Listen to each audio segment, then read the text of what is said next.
देखिए, अभी हम क्या बोले थे। अब आप लोग को 10.1 भी खत्म हो गया। अब हम आप लोग को 10.2 बताते हैं। 10.2 में क्या कहता है, सबसे पहला टॉपिक समझिएगा। प्रश्न संख्या 1 से लेकर के 3 तक, 3 में विकल्प चुनिए और उचित कारण दीजिए। मतलब कहने का मतलब है, प्रश्न 1 से लेकर 3 तक आपको ना ऑब्जेक्टिव टाइप का क्वेश्चन दे रखा है। आपको वैसे ही बनाना है जैसे आप लोग पिछले क्वेश्चन में बनाए थे, समझ गए ना। ये ऑब्जेक्टिव टाइप का क्वेश्चन है, इसमें ऑप्शन दिया रहेगा। आप डायरेक्ट आप आंसर तो नहीं बना सकते हैं क्योंकि मैथ है, आपको सॉल्व करके आंसर पहले प्रूफ करना पड़ेगा, तब ना आप आंसर को टिक कीजिएगा जी। तो कहता है ना, पहले सवाल को समझिएगा। एक बिंदु Q से एक वृत्त पर स्पर्श रेखा, जैसे मान लीजिए एक बिंदु, हमारा एक वृत्त है। पहले सवाल को समझना, एक हम वृत्त खींचे, एक बिंदु Q से, एक बिंदु Q से, पहले यहां पर देखिए, एक बिंदु Q से एक वृत्त पर स्पर्श रेखा की लंबाई 24 सेंटीमीटर है। स्पर्श रेखा बाबू, यहां पर हम एक बिंदु दे दिए, इसका नाम दे दिए Q। क्या नाम दे दिए? Q दिए। और इसका मान ये हो गया हमारा स्पर्श रेखा। ये क्या हो गया? स्पर्श रेखा ये हमारा हो गया। मम्मा देखो, हमारा ये स्पर्श रेखा हो गया, ठीक है। ये स्पर्श रेखा हो गया ना। बोलता है एक बिंदु Q से वृत्त पर स्पर्श रेखा की लंबाई 24 सेंटीमीटर है। तो स्पर्श रेखा नीचे वाला होता है ना, तो इसका लंबाई कितना हो गया? 24 सेंटीमीटर। समझ में आ रहा है ना? फिर क्या बोलता है, सवाल को समझिएगा। कहता है क्वेश्चन में कि Q की केंद्र की दूरी, आप देखो Q से केंद्र की दूरी, अब यहां पर केंद्र होगा, एक जगह पर केंद्र होगा ना जी। तो Q से लेकर केंद्र की जो दूरी है ना, वो है हमारा मात्र है 25 सेंटीमीटर। कितना है? 25 सेंटीमीटर। तो वृत्त की त्रिज्या ज्ञात कीजिए। क्या बोला? वृत्त की त्रिज्या ज्ञात कीजिए। याद कीजिए नहीं, ज्ञात कीजिए। अच्छा, ज्ञात कीजिए। आप इसमें बोला है त्रिज्या, बोला है त्रिज्या किसको बोला जाएगा, तो आपको पता ना, इसको त्रिज्या बोला जाएगा। अरे बोला जाएगा जी, ये तो त्रिज्या है ना जी, त्रिज्या। ये त्रिज्या हमारा है, ये क्या है? त्रिज्या। तो इसका मान आप क्या बोलता है, केंद्र की दूरी 25 सेंटीमीटर, ये हो गया। आप बोला वृत्त की त्रिज्या, तो त्रिज्या बोला मतलब ये आपको निकालना है, ये आपको क्या करना है? निकालना है, फाइंड आउट करना है। आप त्रिज्या इसको निकालना है, तो बताइए इसका मान हम लोग क्या मान लेंगे? x मान लेंगे, x सेंटीमीटर। ये PO सर, ये क्या हो गया? Q है। इसको क्या मान लेंगे? P, इसको O। कोई दिक्कत है क्या? अब चलिए बोलिएगा, ध्यान से देखिए। बोले चूंकि समकोण त्रिभुज, चूंकि समकोण त्रिभुज, समकोण त्रिभुज कौन सी है? OPQ में। क्या बोलेगा? OPQ में, OPQ में। अब हम सवाल पूछते हैं साइड से। ये नॉर्मल समकोण त्रिभुज है, फैंसी है? नॉर्मल है। 90 डिग्री कहाँ पर है? P पर। Very good. अब देखिए क्या बोलता है, बोलिए OP बराबर x सेंटीमीटर। बोलिए क्या बोलिएगा? PQ बराबर 24 सेंटीमीटर, 24 सेंटीमीटर। बोलिए OQ बराबर 25 सेंटीमीटर, 25 सेंटीमीटर। अब यहाँ पर हम लोग क्या करते हैं, अब लिखेंगे इसको। बोलो पाइथागोरस, पाइथागोरस, पाइथागोरस प्रमेय से, पाइथागोरस। बताइए डियर, पाइथागोरस प्रमेय का फॉर्मूला क्या होता है? लंब स्क्वायर, तो लंब कौन हो गया? OP स्क्वायर प्लस आधार स्क्वायर, तो आधार मेरा हो गया PQ स्क्वायर, बराबर कर्ण स्क्वायर, तो कर्ण कौन हो गया? OQ square. क्या कोई दिक्कत है? बताइए तो OP का मान कितना हो गया? x है, तो यहाँ पर x का स्क्वायर दे देंगे, x का स्क्वायर प्लस PQ का मान कितना हो गया? 24, तो यहाँ पर 24 का स्क्वायर देंगे, और प्लस सॉरी यहाँ बराबर देंगे। OQ का मान कितना हो गया? 25, तो यहाँ पर हम 25 का स्क्वायर देंगे। क्या यहाँ तक कोई दिक्कत है क्या? अब देखिए क्या बात करते हैं इसके बाद। बताइए तो x का स्क्वायर कितना हो जाएगा? x का स्क्वायर हो जाएगा। अच्छा ठीक है, बता 24 का स्क्वायर कितना होगा? 24 का स्क्वायर। इसलिए बोले थे हम आप लोग को कि स्क्वायर आप याद कर लीजिए। स्क्वायर याद करने से बेनिफिट क्या है कि आपका कैलकुलेशन फास्ट चलेगा। तो एक्स स्क्वायर के एक्स स्क्वायर, 24 का स्क्वायर 576। अभी कितना हो गया? 25 का स्क्वायर कितना होगा? 625। एक्स स्क्वायर के एक्स स्क्वायर बराबर ये 625 हुआ। अब इधर प्लस में था, क्या हो गया? माइनस 576। एक्स स्क्वायर बराबर कितना हो गया? यहाँ पे 15 में से 6 गया तो 9 बचा। यहाँ कितना हुआ? 11, 11 में 7 गया तो 4 बचा, 49 बचा। इसीलिए x बराबर रूट अंडर, ये स्क्वायर के मतलब स्क्वायर हटा तो यहाँ रूट अंडर हो गया 49 के 49। अब बताइए x का मान 49 का वर्गमूल 7, 49 का वर्गमूल 7। अब 49 का वर्गमूल जब आपका 7 निकल गया तो बताइए ये किसका मान निकला? अरे बाबा ओपी का मान निकला ना। तो यहाँ बोलिएगा, क्या बोलिएगा? बोले वृत्त की त्रिज्या। बोले वृत्त की त्रिज्या। अब बता वृत्त की त्रिज्या कौन था? ओपी। और ओपी का मान कितना था? एक्स था। तो यहाँ पर लिखिए एक्स का मान कितना आ गया? 7, यानी सीधे सेंटीमीटर आंसर आ गया। अब बताइए 7 सेंटीमीटर कौन सा ऑप्शन में सही आपका है? ऑप्शन नंबर ए आपका ऑप्शन सही ऑप्शन है। क्या यहाँ तक कोई दिक्कत है क्या? हो गया। अब नंबर 2 का क्वेश्चन देखिए क्या बोलता है। नंबर 2 में देखिए ये आकृति दे रखा है इसलिए हम आकृति बता दे रहे हैं, लेकिन अगर आकृति नहीं दिया रहता ना तो आप आकृति कैसे बनाते बताइए तो? चलिए हम आकृति नहीं बनाएंगे, हम आप लोग से सवाल से बनवाएंगे आकृति। कैसे बनाइएगा आकृति तो सुनिए। पहले यहाँ क्या बोल रहा है? वृत्त का बात बोला, हम वृत्त खींच दिए, खत्म कहानी। वृत्त बोला, वृत्त खींच दिया, ये वृत्त बन गया। पागल है आप लोग, वृत्त नहीं बनाना जी। केंद्र कहाँ दिए? केंद्र दिए तब ये वृत्त बन गया। कोई दिक्कत है क्या? क्या बोलता है? इन दोनों में से कॉमन चीजें देखो क्या है? टीपी और टीक्यू।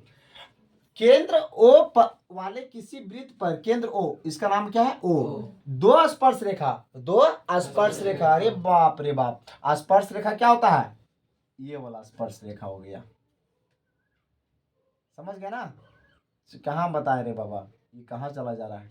आज चलो हम इसको मूवमेंट ऊपर कर देते हैं, है ना? ए बबुआ तुम भी ऊपर जाओ यार, तुम भी ऊपर जाओ। इसको स्पर्श रेखा बोलेंगे भाई। कहाँ है? मिटा दे इसको।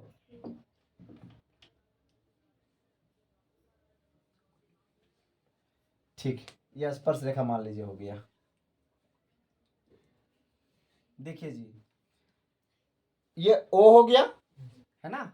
दो स्पर्श रेखा दिया, स्पर्श रेखा जा करके ये स्पर्श रेखा जब निकला और ये भी निकला तो ये एक ऐसा बिंदु होगा जहां पर दोनों मिल जाएंगे। क्या दोनों मिलेंगे ना? फिर क्या बोलता है?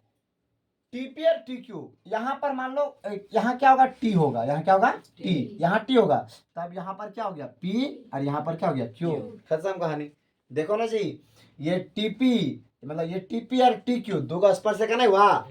अब बोलता है, अब इसका एंगल जो बना ना बीच में, ये यहाँ पर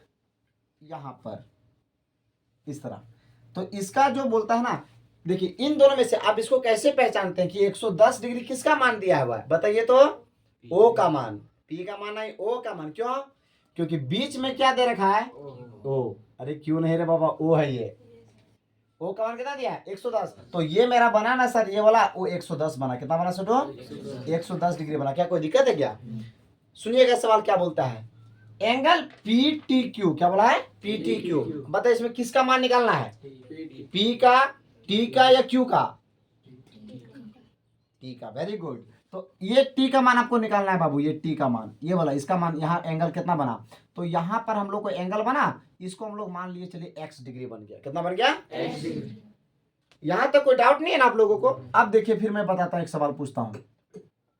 डियर, इस जगह पर जब स्पर्श रेखा होता है ना बेटा, जब कोई वृत्त पर स्पर्श रेखा खींचता है ना, तो इसके बीच जो एंगल बनता है ना वो 90 डिग्री बनता है। कितना बनता है? 90। याद रखिएगा हमेशा, स्पर्श रेखा अगर कोई वृत्त है और इसमें जो अगर स्पर्श रेखा में जैसे एक वृत्त है उसमें स्पर्श रेखा खींचा है तो इसका एंगल जो बनेगा वो कितना बनेगा? 90 डिग्री। हमेशा याद रखिएगा। कोई दिक्कत है क्या?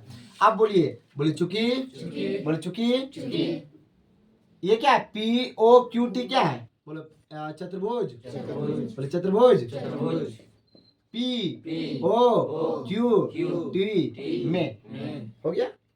पी ओ क्यू टी में। अब बताइए एंगल पी बराबर, एंगल पी का मान कितना है? 90 डिग्री। Very good. नहीं? अच्छा रुक जाइए, अब इसको छोड़ दीजिए, एंगल पी को भी नहीं लिखेंगे, पहले लिख देते इसको। पहले एंगल क्यू, एंगल ओ बराबर कितना है? 110। अच्छा ठीक है। एंगल टी बराबर कितना है? x degree. आप बोलो एंगल पी बराबर 90 डिग्री, एंगल क्यू बराबर 90 डिग्री। इन दोनों को बाद में लिखने का कारण जानते हैं क्या लिखें? क्यों लिखें? अब यहाँ लिखेंगे, एक बड़ा बॉक्स देंगे, लिखेंगे बोल चूंकि हम जानते हैं कि किसी वृत्त, बोले किसी वृत्त पर खींची गई स्पर्श रेखा द्वारा बनाया गया कोण समकोण होती है। फिर से मैं पूछ रहा हूं, चूंकि हम जानते हैं कि अगर कभी कोई किसी वृत्त पर खींची गई स्पर्श रेखा द्वारा बनाया गया कोण समकोण होता है। मतलब कोई अगर वृत्त है उसमें अगर हम स्पर्श रेखा खींचते हैं तो उसका जो बीच में एंगल बनेगा वो 90 डिग्री बनेगा। क्या बनेगा? 90। नहीं समझ में आ रहा है? आगे देखिए क्या बोलता है। हम यहाँ लिख दिए, इसे 90 डिग्री लिख लें। अपने बाबू जी घर से थोड़े ना लिख देंगे जी यहाँ पे।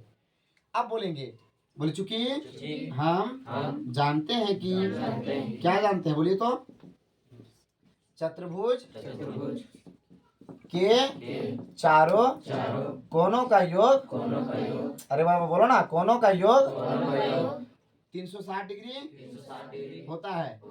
क्या होता है ना जी?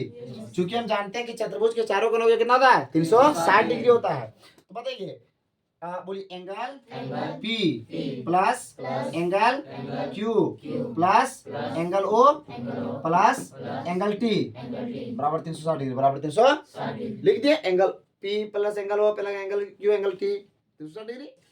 अब बताओ एंगल P का मान कितना था? 90, एंगल Q का मान 90, उसके बाद 110 और प्लस एंगल T का मान x है सर जी।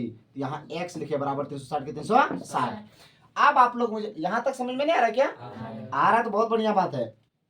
90 90 180 180 180 190 सॉरी 180 और 110 कितना क्या?